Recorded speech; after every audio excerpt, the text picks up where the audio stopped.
Hola, ¿qué tal? Les saluda Erika Fontalvo, directora del diario El Heraldo desde Barranquilla. Dice el presidente Gustavo Petro que él nunca ha hablado de Asamblea Nacional Constituyente. No es cierto. La verdad es que desde que lanzó la propuesta en marzo durante un acto popular celebrado en Cali, no ha dejado de hacerlo.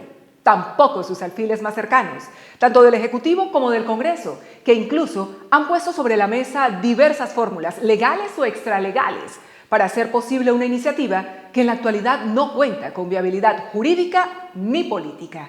En ese momento, en el fragor del discurso, con el telón de fondo del inminente naufragio de su reforma a la salud en el legislativo, el mandatario aseguró que si un gobierno elegido popularmente no podía aplicar la Constitución porque lo rodeaban para impedírselo y las instituciones no eran capaces de estar a la altura de las reformas, pues Colombia, dijo, tiene que ir a una Asamblea Nacional Constituyente. De ahí saltó un eventual referendo constitucional para validar sus iniciativas en el Congreso y más recientemente acarició la idea de usar el acuerdo de paz firmado con las FARC en 2016 para convocar a la Asamblea.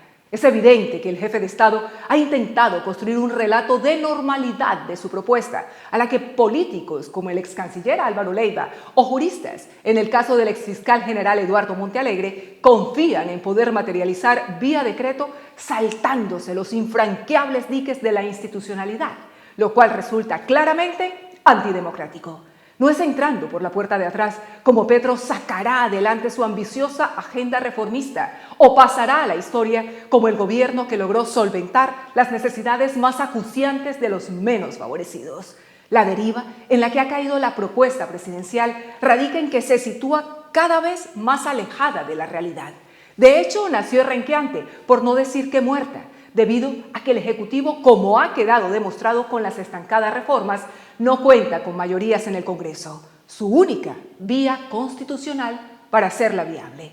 Justamente por eso, el mandatario, bloqueado como estima que lo tienen los legisladores y en general el poder político que no controla, con el que se ha trenzado, por cierto, en agrias disputas, decide apostar por la vía del poder constituyente como hoja de ruta para legitimar la figura de la Asamblea a como dé lugar.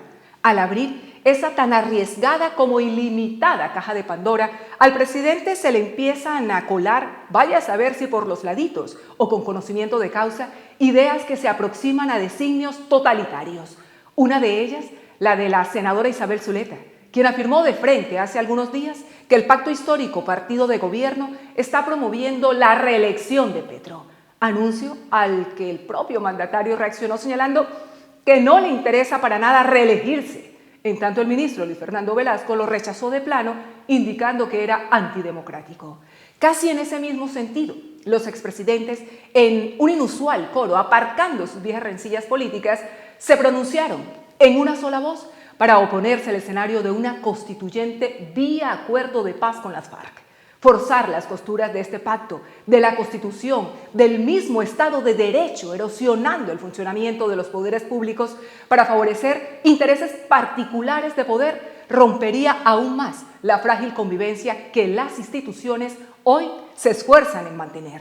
La estabilidad o solidez de los contrapesos existentes en nuestra normatividad jurídica siempre será garantía del imprescindible blindaje demandado por los ciudadanos ante eventuales abusos de poder, alentados por el consabido regateo de la política. Son tantos los dimes y diretes alrededor de la Asamblea Nacional Constituyente de Petro, casi todos en sentido contrario a lo que pretende su gobierno, por falta de definiciones claras, tanto en la forma como en el fondo, que algunos la catalogan de cortina de humo, comodín o globo, dependiendo del uso que le dé el presidente o sus colaboradores a su nueva bandera, para modelar el estado de la opinión pública. Caemos en su juego, mientras se difuminan las crisis sin resolverse.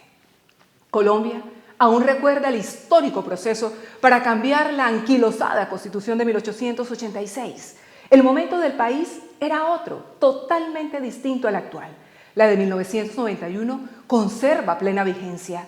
Haría falta enfocarse entonces en lo fundamental para potenciar libertades, también derechos, con las normas e instituciones de las que disponemos, en vez de apostar por una regresión democrática, acudiendo a maniobras inciertas, que no se sabe bien qué buscan o a qué responden, y que nos podrían hacer caer cuesta abajo con un costo inimaginable.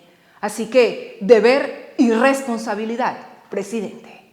Desde el Heraldo, seguimos en contacto.